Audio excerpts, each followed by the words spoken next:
Hey, thanks for joining me. Hope you're doing well.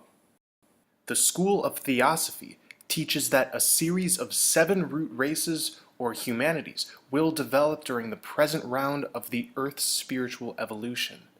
We are currently in the 5th.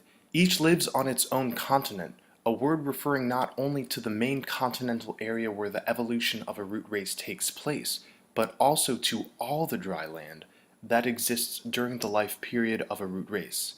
Just as the root races overlap, so parts of the continents of one root race become incorporated into the continental system of the next. Creation unfolds as a series of epochs. For each epoch, there is a day and a night. During your life, you experience day and night. Similarly, from a higher point of view, your entire life is one day. Death is the entrance into night. After night passes, a new day arrives, a new existence, and the same is true of these worlds. Related to this humanity, there have been many days and nights. We are now in the middle of a great cosmic day. In Sanskrit, what's called a Mahamanvantara. We are in the 4th day, or epoch, and there are 7 cycles or rounds within each day. In the Akashic records, there have only been 4 epochs. This current epoch has had to do with moving away from etheric existence to physical existence. Helena Blavatsky writes, "We believe in the 7 continents, 4 of which have already lived their day. The 5th still exists, and 2 are to appear in the future." The first continent was the imperishable sacred land. Although little can be said of it, it capped over the whole North Pole like one unbroken crust. This was the home of the first race of mankind, the polar race, which had neither type nor color. These, our first ancestors, had ethereal, not physical bodies, and could not be injured or destroyed by death.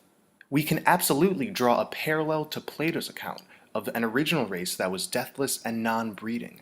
In the Kabbalah of the Mayan Mysteries, Samael on Weor writes, "The Aztecs state that the human beings of the first root race were extraordinary, dark-colored giants. This was a very civilized, androgynous, asexual, semi-physical, semi-ethereal root race. The first root race lived on the sacred island situated in the North Polar Cap. That island still exists, yet it is in a jinn state within the 4th dimension. The second continent is very elusive. It's considered home of the second root race, the Greek Hyperborean race. Theosophical accounts say it extended southward and westward from the North Pole, but most others have identified the North Pole as Hyperborea's location, including René Guénon, Miguel Serrano, William Warren, and many others. Not to mention, the name itself, Hyperborea, refers to something beyond the aurora borealis, which shoots out of the center of our plane. So despite what Theosophy says, everything points to Hyperborea as being a polar continent. It's strange because in this way, it's very much related to the imperishable sacred land. And one must ask, is the second continent simply the first continent in a later time period? It's more than likely. After all, continents, as Blavatsky writes, has to do with all of the land in general inhabited during a root race's cycle. Let's go over to what Miguel Serrano has said in Na's Book of the Resurrection. He writes, "Hyperborea still exists, beyond the yellow sun and the black sun, in the ray of green light," suggesting that Hyperborea, once a continent existing at the North Pole, now has an etheric double within the realms of the green light, the aurora borealis. But this is pretty much what Samael on Weor wrote of the first continent. We'll resolve this later. The third continent is said to have stretched from the Indian Ocean to Australia, and this is known as Lemuria or Mu.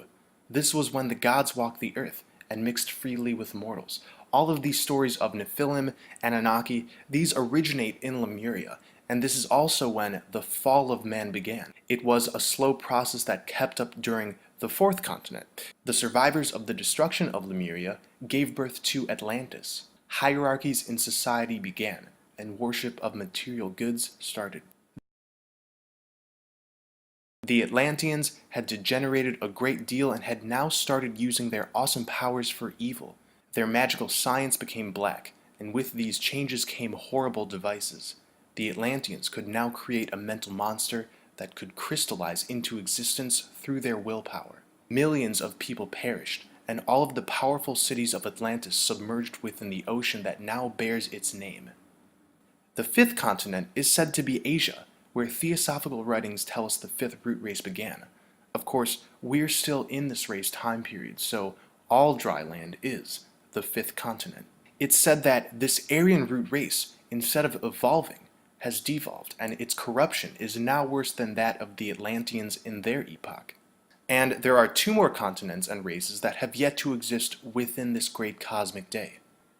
The account preserved in the book of Genesis can be interpreted to agree with Blavatsky's first four races. Genesis actually points to four different creation stories within one creation story. The first, the creation by the Elohim of a male and female spiritual Adam.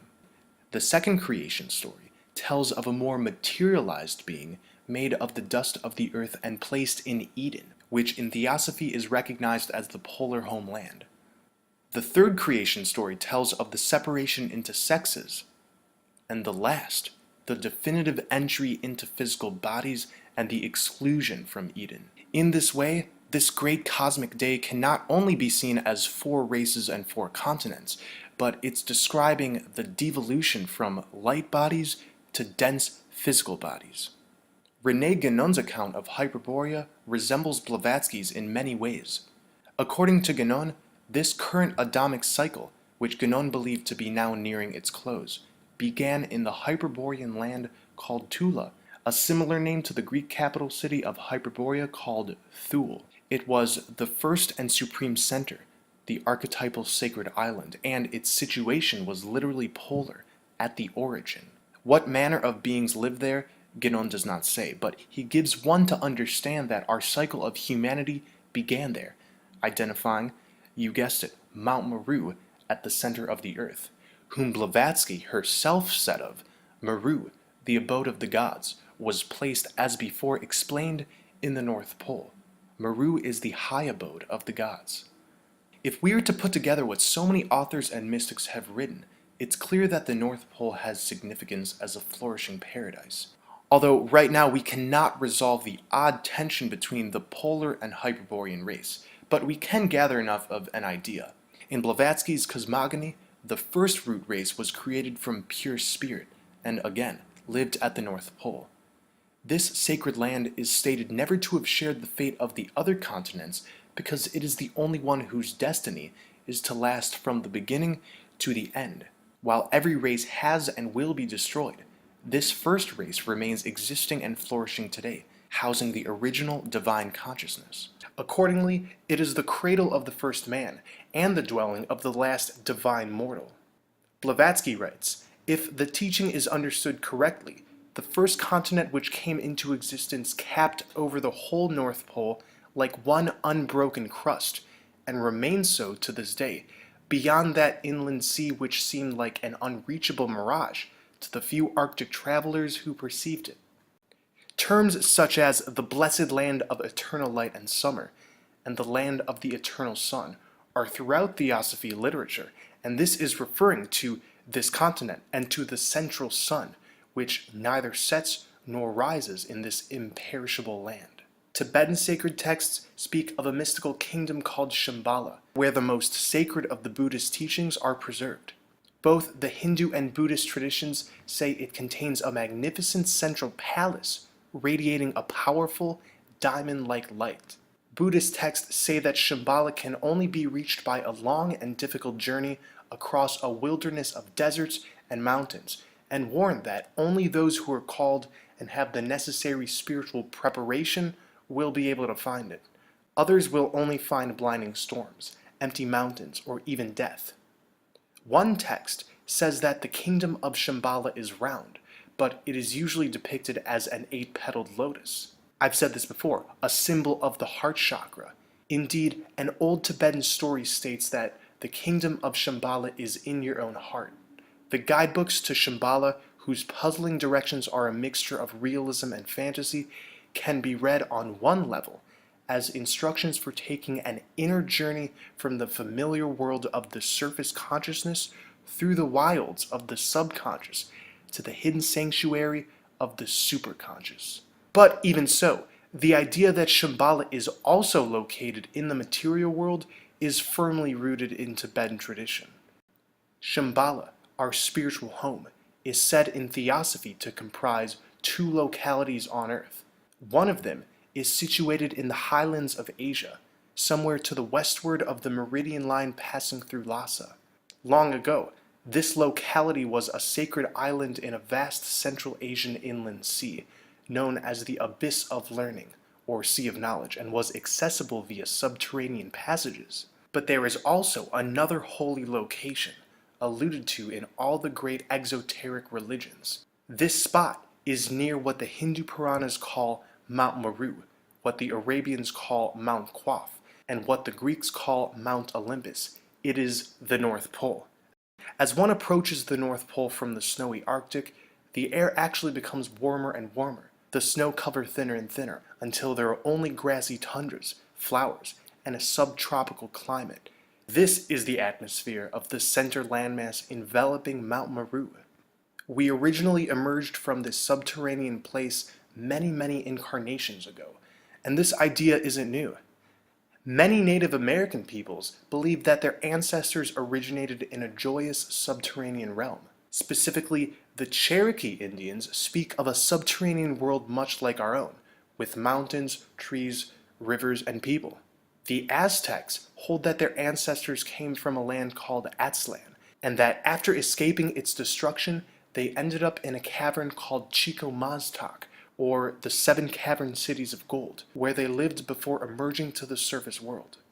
Much like the different continents of Theosophy, the Hopis believed that there have been a succession of 4 worlds. Some chosen people were saved from the disasters that destroyed the first 2 worlds by taking refuge underground, and some survived the destruction of the 3rd world by being sealed inside hollow reeds. The Pima Indians speak of the emergence into our world being effected through a spiral hole that was bored up to the Earth's surface. And legends of origins in subterranean lands are also found in Africa and Australia. The Aboriginals believe their ancestors came up out of the ground, traveled about the country and created new tribes, then ultimately journeyed away beyond the confines of their territory or went down into the ground again. According to the native traditions of the Caroline Islands, Papua New Guinea, and Malaysia, a subterranean race of giants went underground in ancient times. These giants, once inhabitants of the lost continent of Chamat, will one day emerge and remake the world. Tribes in Bengal and Burma hold these similar beliefs as well. The Zoroastrian Avesta refers to the mediator angel Srosha dwelling on the cosmic mountain Hare, the Persian equivalent of Mount Meru at the Bridge of Decision, leading to paradise. Similarly, the Hindu myths remind us that at the summit of Meru encircles Brahma's golden city. The Mandean Gnostics believed in an ideal version of Earth called Mishunya Kushta, an Earth of light, peopled by a divine race of superhumans, and this was situated in the far north, separated from our world by a high mountain. Mishunya Kushta was said to exist between heaven and earth, just like Mount Meru. In Mandean Gnosis, every being in the physical universe has its counterpart in the heavenly earth of Mishunya Kushta, inhabited by the descendants of a mystical Adam and Eve. When one enters Mishunya Kushta, one abandons his body and takes on the subtle body of his etheric alter ego. This is an internal process as much as it is external. Shambhala is in the heart, but it's also at the end of our compasses. What does this process look like 100%? I really can't say until we get there. But what's clear is there's definitely a stargate, a cosmic elevator at the North Pole, leading into an advanced civilization, and perhaps other realms. When we go through it, we have the ability to gain superhuman abilities dictated by the shedding of these dense physical body suits. This is the true second coming, the apocalypse, the return to Zion, the exodus, and the resurrection of the tree of life. In 2019, we are expecting to go back to the imperishable sacred land. We have gathered under blood over intent as our metaphysical ticket to get to the center. And if you feel compelled, replicate the videos you see and publish them beside ours. Once again, Thank you for watching. I love you all.